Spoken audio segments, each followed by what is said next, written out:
yang dialami oleh almarhum Uji seperti apa ceritanya, langsung aja kita tanyakan kepada Mas Agus Iqbal. Monggo Mas Agus ya. Barakallahu.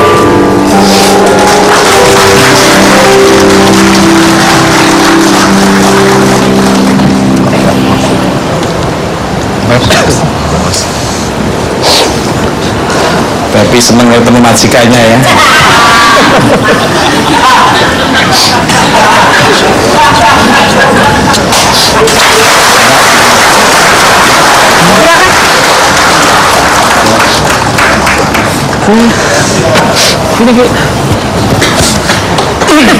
Gimana Mas Pepi setelah ketemu sama majikannya? Ya, dipertemukan kembali Mas. Pep sini Pep. Sini ya. Gimana? Sudah cita-cita aja. Pocong kan jalannya gitu. Dia udah belajar gerakannya. Kembali lah.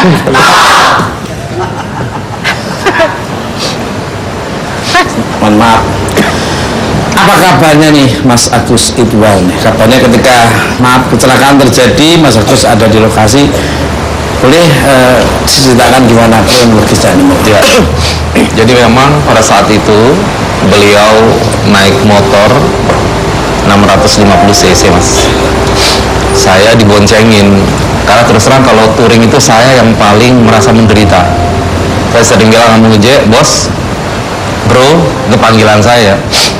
Saya bilang, gue jadi tim kesehatan aja deh. Maksud lo apa? Ya gue di mobil, maksudnya nggak ikut touring, naik motor. Nah pada saat itu saya diboncengin di belakang dengan motor bebek.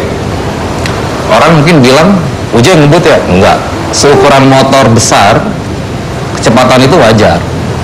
Nah saya ngikutin memang motor bebek ya agak keteteran. Sampai di Tarogong Mas, itu bundaran Pondok Indah. Kira-kira jarak saya itu sekitar 100 meter dari beliau. Masih saya lihat beliau dalam keadaan yang stabil gitu, bawa motornya.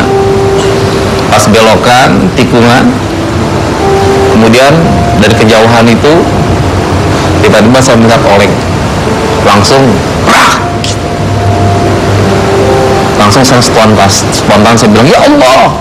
Terus dalam hati saya tuh ngomong, bro kan udah gue bilang gitu, lu tuh mendingan dari tadi tuh mau diboncengin, bandel amat sih gitu. Karena hubungan saya terus terang ya, mungkin kalau teman-teman Ustadz kan, kalau saya ini dari dulu sudah jadi teman Mas. Sejak awal UJ di TV broadcast, saya mengawali sama-sama jadi host di sana dengan Ustadz, sampai akhirnya beliau pergi gitu. Akhirnya kita ngerem, terus saya turun, posisi beliau sudah melintang di aspal. Teman saya satu langsung turun megang dia, saya menghalau kendaraan karena waktu itu banyak kendaraan juga yang mau nyelonong. Nah segera saya minta panggilkan taksi pada saat itu, terus kita balik badannya. Saya tidak pernah terbayang kalau pada saat itu Uje pergi. Yang saya lihat adalah tubuh beliau yang memang pada saat itu sudah tidak bergerak, tapi dalam benak saya itu saya merasakan bahwa ini hanyalah jatuh biasa gitu. Dan ketika saya lihat mungkin orang bilang kenapa kok, apakah dipegang, bagaimana nadi atau apanya. Pertama saya nggak tahu cara megang nadi itu seperti apa. Yang kedua saya nggak siap gitu. Artinya apa? Saya merasa bahwa masih hidup gitu. Iya, saya nggak mau ngapa-ngapain, saya nggak mau nyentuh. Pokoknya bayangan saya adalah cepet ke rumah sakit. Masuk di taksi, saya memeluk badannya, saya hanya natap, saya bilang, bos ya Allah, gitu. Saya hanya bilang seperti itu, ya. Lihat lagi wajahnya, ya Allah. Dan mohon maaf Mas, karena waktu itu darah tuh sedikit gitu loh, tidak ada beset, tidak ada apa gitu. Jadi di benak saya itu ya ini hanya jatuh dan pingsan biasa. Dibawa ke rumah sakit, kemudian dimasukkan langsung di dalam ruang ICU. Pas sampai diperiksa oleh dokter, pada saat itu dokter bilang, Pak mohon maaf, pasiennya sudah tidak bernyawa lagi. Seluruh badan saya lemas, saya keluar, saya hanya bisa bingung pada waktu itu. Saya coba hubungin beberapa teman Ustadz, Sampai ada gitu saya telepon, dia bilang, lu pasti bohong lu pasti bohong. Saya bilang udah datang aja ke sini, gitu, bahwa ya udah nggak ada. Ya itu kejadian yang memang saya alami, dan saya merasa ya Allah, beliau berangkat awal gitu, ketemu sama saya, kemudian di akhir ya saya merasa Masya Allah, benar-benar menemani, ikut melihat beliau pergi begitu. Jadi sampai sekarang ini terus terang aja buat saya nggak bisa gitu, wajahnya itu selalu terbayang, dan mungkin hampir setiap malam selalu bermimpi ya ketemu dengan beliau, dengan senyumnya, dengan candaannya, gitulah kira-kira. Itu Mas Agus itu di belakang bawa motor sendiri? Ya, saya di belakang Mas, saya diboncengin Mas, karena saya memang agak apa ya, Mas Agus bonceng? enggak, saya diboncengin oleh teman saya satu lagi. Gitu. Ya, ini kebetulan mereka yang menunggu rumah di rumahnya almarhum. Nah, kita melihat dari kejauhan, dari 100 meter lah kira-kira seperti itu.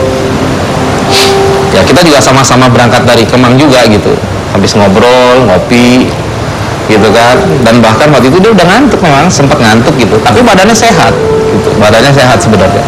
Ini kalau ngantuk itu kendaraan itu sangat berbahaya sekali. Saya dipaksakan, saya sudah mengalami ngantuk di jalan tol, saya pernah alami, tapi tetap aku harus istirahat. Kalau ini saya teruskan hanya kepingin seolah menargetkan sekian harus nyampe tujuan, saya nggak mau, saya tetap istirahat. Saya mengalami makanya sangat berbahaya lah kalau pas mengendikan motor atau mobil dengan. Mungkin ada yang ditanya orang? Sebelumnya kan berarti barang-barang di Kemang ya, Ya, sambil ngopi segala, itu ada perasaan atau ada omongan-omongan dari almarhum? Jadi gini, sebelum berangkat itu di tengah jalan memang sudah ada beberapa kejadian. Maksud kejadian itu ya arti gini, ketika ngisi bensin waktu itu sama teman saya Buya Cep Jumhur, udah agak goyang tuh. Bahkan teman saya bilang aja, ya Ustadz kita pulang aja deh.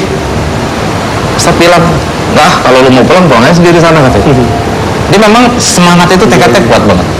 Nah akhirnya jalan di area di dalam itu sempat menghindar taksi, itu terjatuh ke kanan, di sini truk Mas Tukul.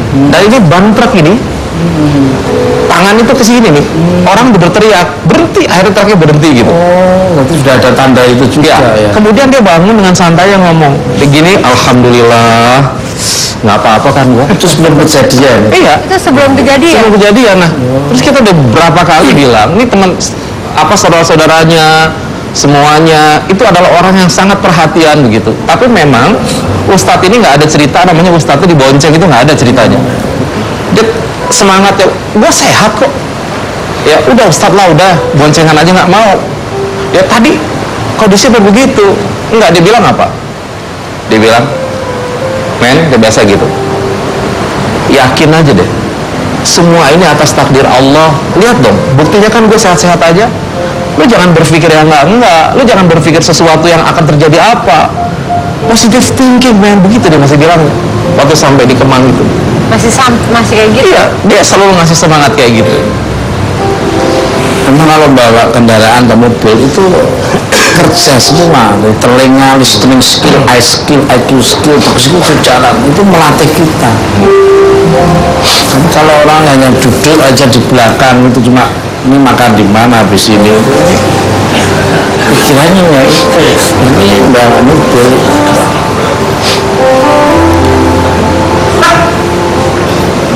Tapi ada yang mau ditanya, Pep. Jadi mungkin gini Mas, sedikit lagi ya.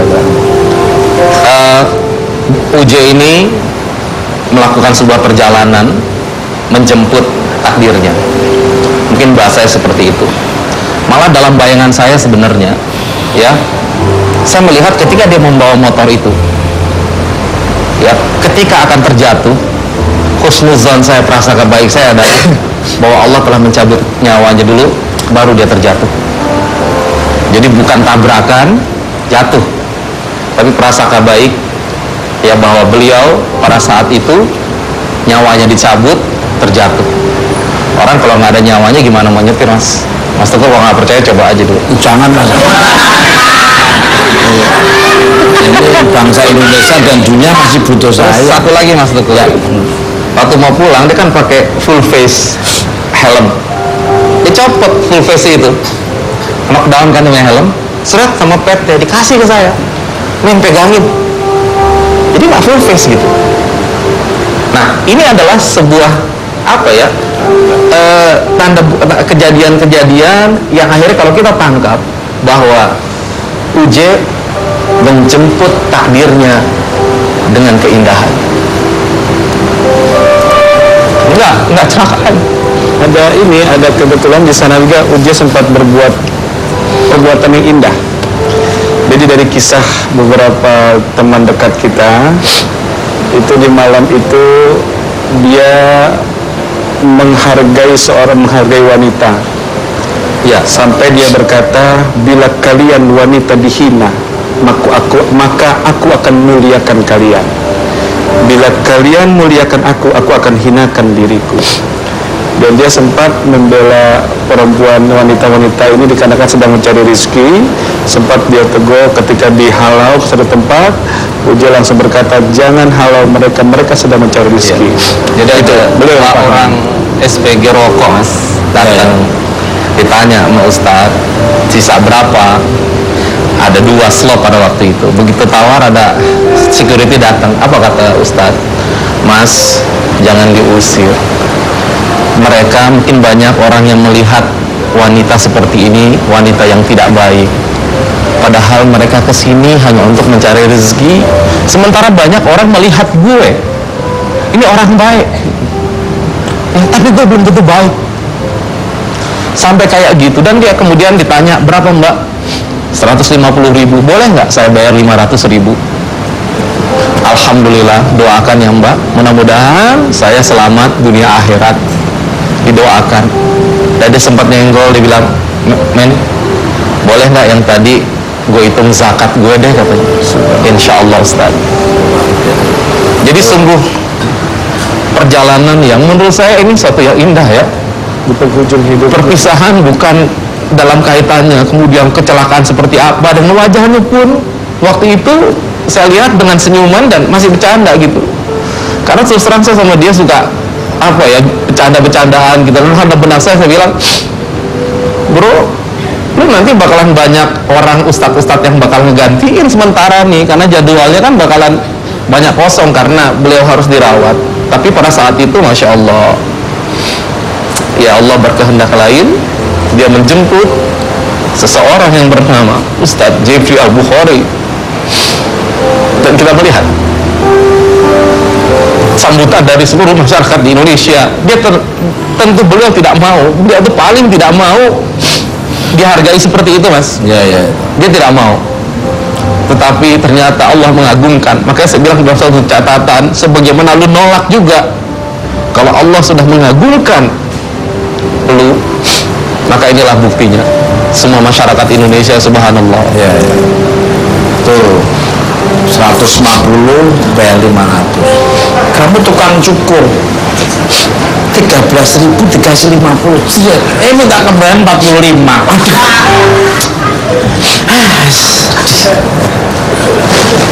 Sisirnya dibawa pulang kan. Orang kan bingung. Kembali ke balik itu sisirnya kayaknya ini 50 dari 45. Pemirsa, untuk mengenang kembali sosok almarhum Uji, yuk kita lihat sebuah cuplikan tentang beliau nih. Monggo.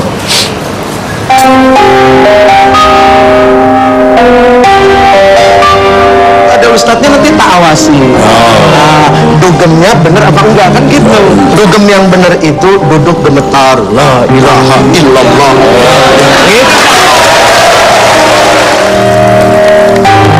Almarhum Jeffrey Al-Bukhari lahir pada tanggal 12 April 1973. Pria yang kini akrab disapa Uje ini dulunya memang sangat dekat dengan kehidupan malam. Namun setelah menikah dengan Pipik Dian Irawati, tak lama kemudian almarhum pun menjadi seorang pendakwah yang terkenal hingga saat ini. Bahkan hingga akhir hayatnya beliau masih sempat berdakwah dan bersyiar.